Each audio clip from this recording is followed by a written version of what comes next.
Integral of the form, मैंने दो forms हैं जिसमें a sin x b cos x और नीचे है a cos x plus b sin x। Second form क्या है, a sin x plus b cos x plus c और d sin x plus e cos x plus f। इन दोनों form में basic फर्क क्या है बताइए। देखो, इसको अगर हम सिंपल आइडेंटिफाई करें तो आप इसको ऐसे कह सकते हो कि साइन कॉस की टर्म्स ऊपर और साइन कॉस की टर्म नीचे, और इसमें भी साइन कॉस की टर्म ऊपर और साइन कॉस की टर्म्स नीचे विद कांस्टेंट। यहां पे अगर एक जगह भी कांस्टेंट आ गया या न्यूमरेटर में या डिनोमिनेटर में तो वो सेकंड फॉर्म के क्वेश्चंस बन जाएंगे ये वाले। तो फर्स्ट फॉर्म को कैसे हैंडल करेंगे, numerator is equal to a into denominator plus b into differential of denominator. और सेकंड फॉर्म को हम कैसे हैंडल करेंगे, numerator is equal to a into denominator plus b into differential of denominator. Same है exactly, but यहां पे एक c भी लगा देते हैं।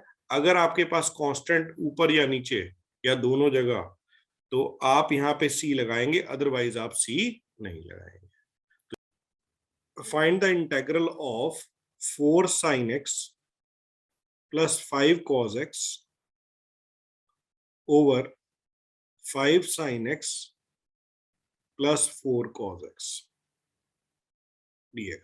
ठीक है, तो क्वेश्चन में क्या है, साइन कॉस की टर्म ऊपर और नीचे है, तो हम इसमें इसको कैसे हैंडल करते हैं, numerator is equal to a into denominator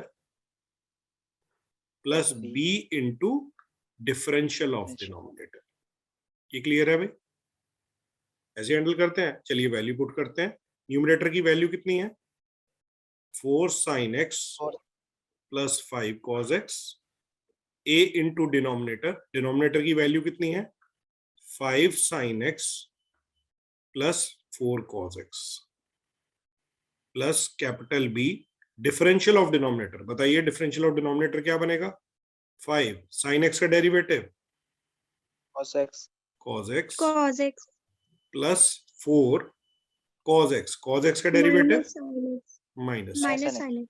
ठीक है, तो हमारा जो आंसर जनरेट होगा यही न्यूमरेटर से होगा, इसको नंबर 1 मान लेते हैं। ये क्लियर हो गया। तो इसमें हम क्या करेंगे, comparing the coefficient of sin x and cos x। sin x और cos x का कोफिशिएंट आपने कंपेयर करना है। चलिए sin x का कोफिशिएंट देखते हैं, क्या है यहाँ पे 4, यहाँ पे क्या है 5a और यहाँ पे क्या है -4b। तो हम इसमें क्या लिखेंगे, तो 4 5a -4b। ये क्लियर हो गया। साइन के कोफिशिएंट्स कंपेयर किए हैं।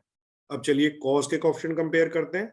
कॉस का कोफिशिएंट क्या है, यहाँ पे 5, यहाँ पे क्या है 4a और क्या है 5b। तो यहाँ पे 5 कॉस का कोफिशिएंट ये a अंदर मल्टीप्लाई हो जाएगा तो 4a बन गया और ये प्लस 5b बन गया। यहां तक किसी को कोई डाउट है तो पूछ लो। ये क्लियर हो गया मैंने कैसे साइन और कॉस के कोफिशिएंट कंपेयर किए हैं।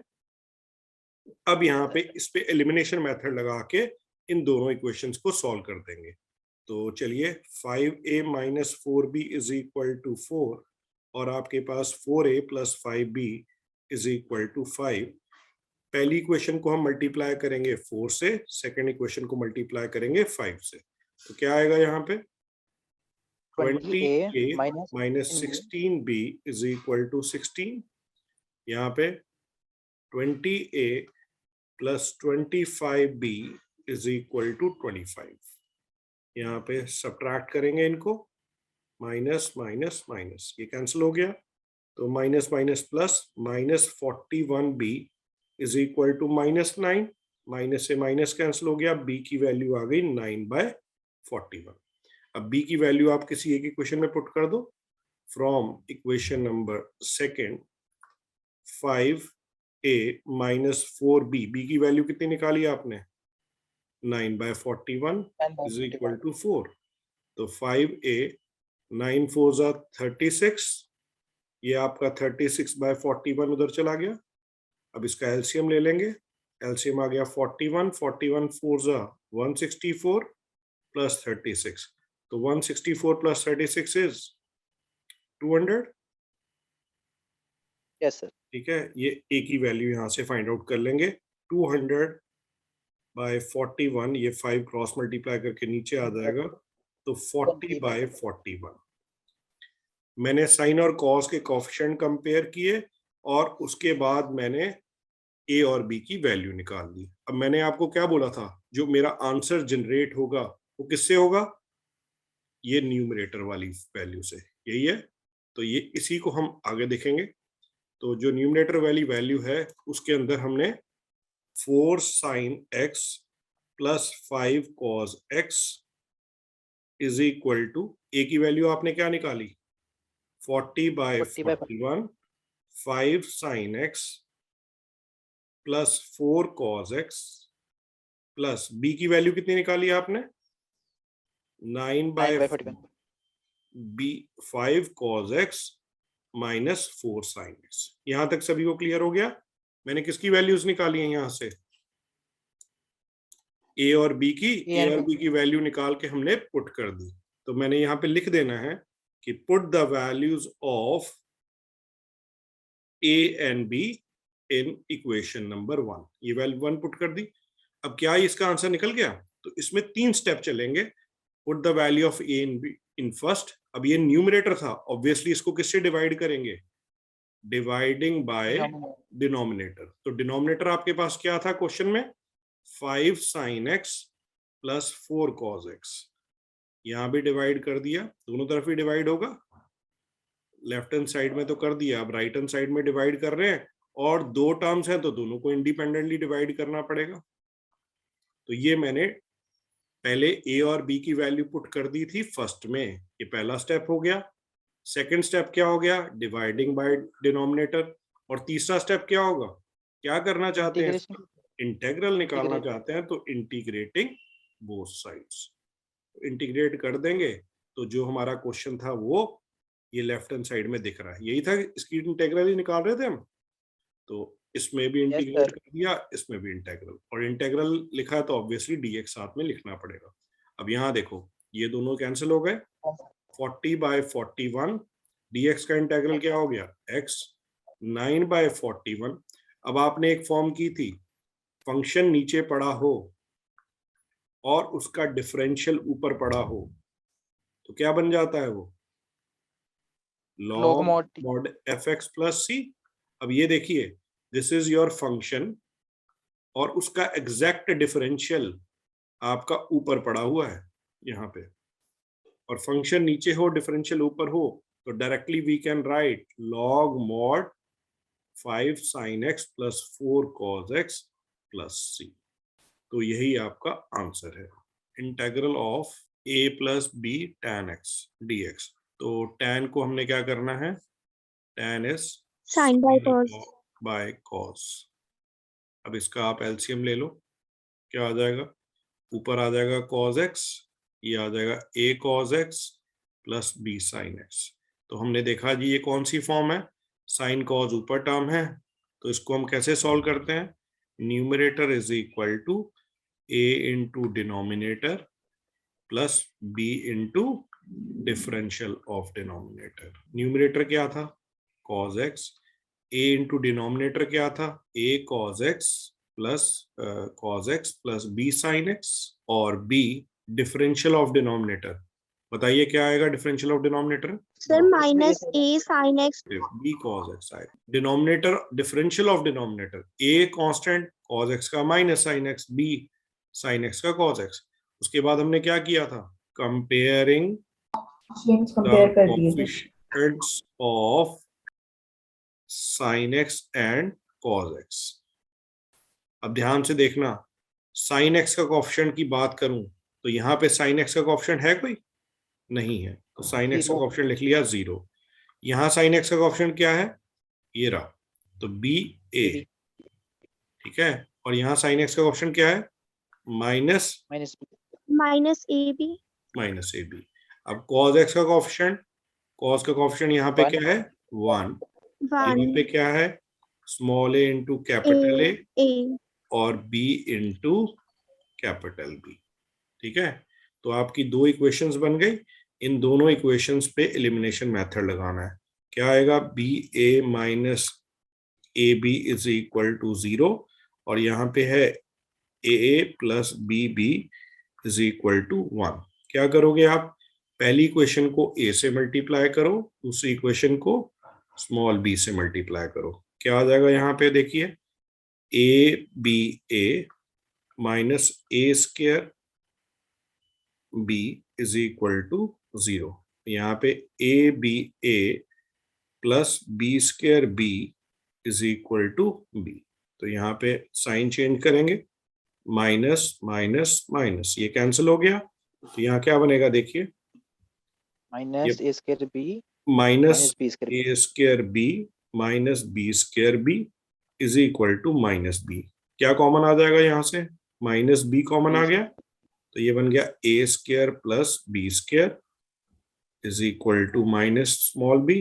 ये माइनस से माइनस कैंसिल हो गया, कैपिटल बी की वैल्यू आ गई b by a square plus b square.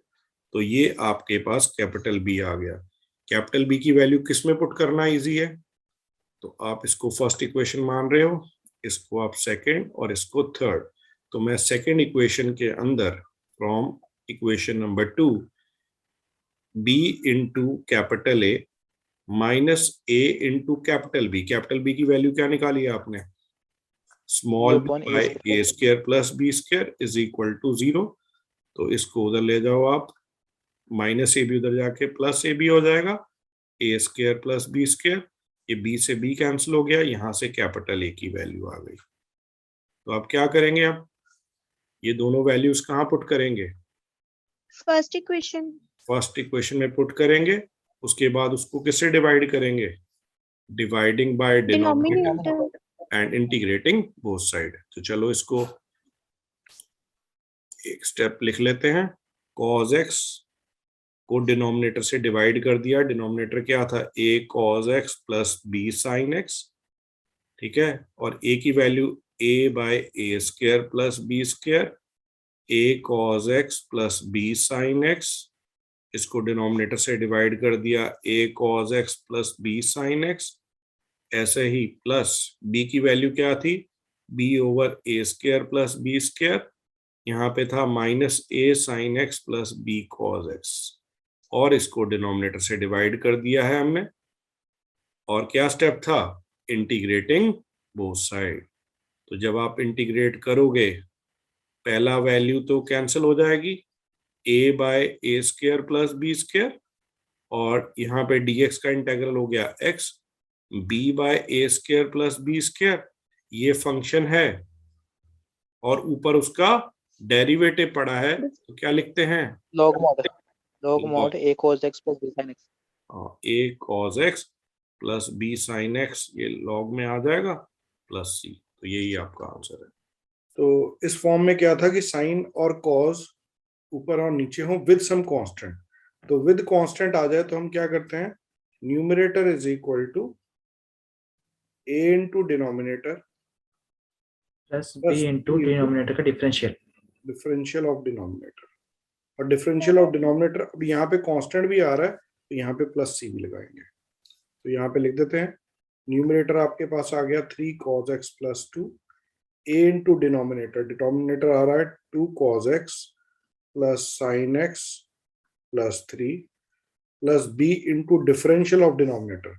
अब 2 cos x का डिफरेंशियल क्या हो जाएगा, minus 2 sine x plus sine x का डिफरेंशियल cos x, एंड 3 का 0 हो गया, और यहाँ पे ये कैपिटल C आ गया। अब क्या करेंगे आप, comparing coefficients of sine cos x and a constant term. ठीक है, अब यहाँ पे देखिए cos का कोएफिशिएंट क्या आ रहा है 3, यहाँ पे cos का कोएफिशिएंट है 2a, और यहाँ पे cos का कोएफिशिएंट 1 है तो b आ गया। चलिए साइन का कोएफिशिएंट कंपेयर करते हैं। साइन का कोई कोएफिशिएंट नहीं है यहाँ पे, 0। 0 यहाँ पे आ गया a, ठीक है, और यहाँ आ गया -2b। थर्ड है कांस्टेंट टर्म कंपेयर करनी है। कांस्टेंट टर्म इसमें क्या है, 2। 2 यहाँ पे आ 3 जाएगा 3a, और यहाँ पे इसमें है ही नहीं, प्लस प्लस c। तो आप पहली दोनों इक्वेशंस को लिख लो, 2a plus b is equal to 3 और a minus 2b is equal to 0। तो इस पे एलिमिनेशन मेथड लगा देंगे, इसको 1 से करेंगे, इसको 2 से, तो आ जाएगा आपके पास 2a plus b is equal to 3, और दूसरा है 2a minus 4b is equal to 0। Minus plus minus ये कैंसिल हो गया आपके पास, तो यहाँ पे वैल्यू क्या आएगी, 5b is equal to 5b is equal to 3। b की वैल्यू कितनी आ जाएगी, 3/5। अब b की वैल्यू आप यहाँ पुट करिए। सेकंड, ये आप फर्स्ट इक्वेशन मान लेते हैं, ये सेकंड है, ये थर्ड है, और ये फोर्थ है। तो मैं किसमें, थर्ड इक्वेशन में लेता हूँ।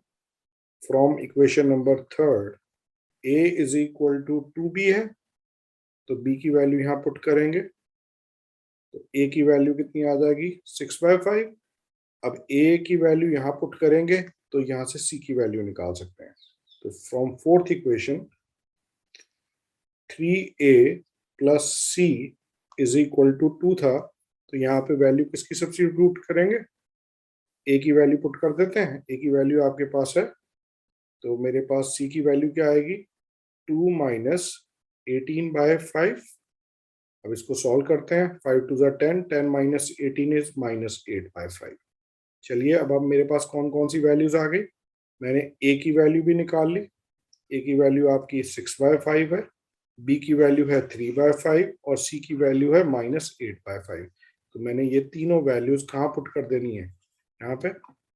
तो आप लिखते क्या हैं, put the value of Put a b c, divide by denominator. हाँ, a b c in equation number 1, dividing by denominator and integrating both side।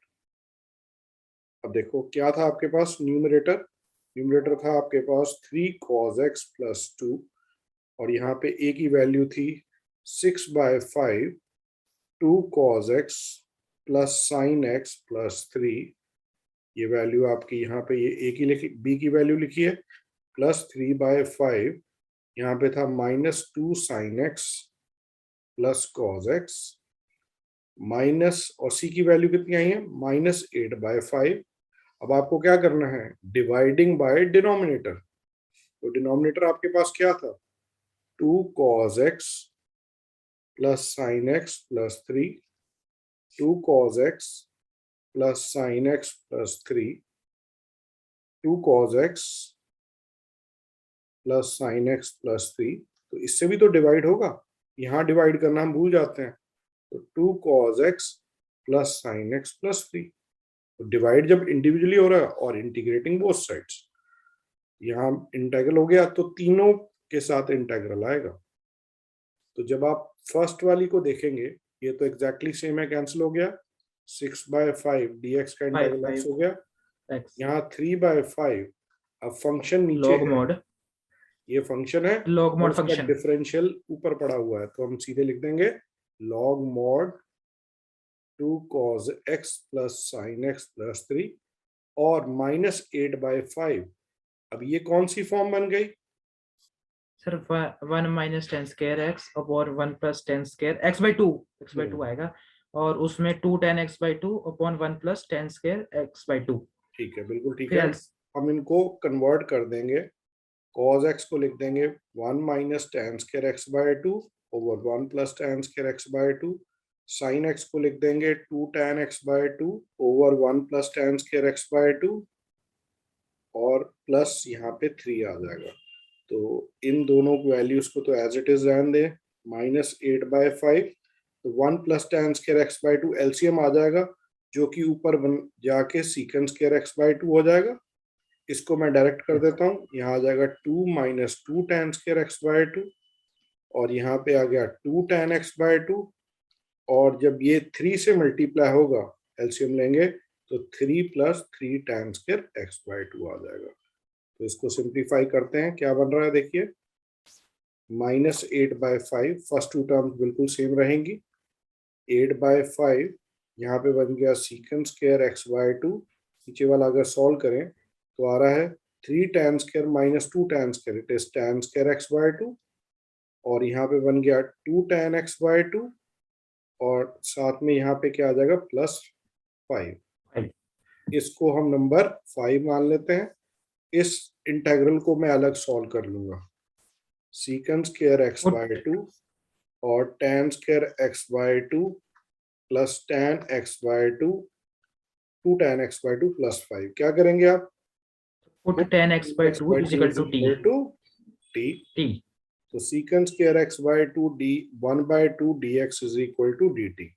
तो इसकी वैल्यू क्या बन जाएगी, सीकेंड स्क्वायर x/2 dx की वैल्यू आपकी क्या बन गई 2 dt। तो ये ऊपर वाला देखिए, ये ऊपर वाली चीज क्या बन गई है आपकी 2 dt, और नीचे आपके पास बन गया t square plus 2t plus 5। अब यहाँ पे 2 कॉमन ले लो और इसको परफेक्ट स्क्वायर बनाना है। परफेक्ट स्क्वायर बनाने के लिए b square over 4a square add करेंगे, 1 ऐड हो जाएगा, 1 सब्ट्रैक्ट हो जाएगा, तो ये बनेगा क्या dt t प्लस 1 का होल स्क्वायर प्लस 4 किसका स्क्वायर होता है 2 का, तो यहाँ t प्लस 1 का होल स्क्वायर प्लस 2 स्क्वायर, तो ये इस पे फॉर्मूला लगेगा 1/a tan inverse x/a plus c। तो ये 2 से 2 कैंसिल हो गया, t की वैल्यू सब्स्टिट्यूट कर दो आप, t की वैल्यू आपने पुट कर दी tan x/2 plus 1/2 plus c। ये आपने जो भी वैल्यू है इस पोर्शन की ये सारी की वैल्यूज निकाल ली आपने, ठीक है। तो ये वैल्यू आपने कहाँ पुट कर देनी है, पुट इन इक्वेशन नंबर 5। तो इक्वेशन नंबर 5 में आपकी जब वैल्यू पुट करेंगे तो ये आंसर यही बनेगा।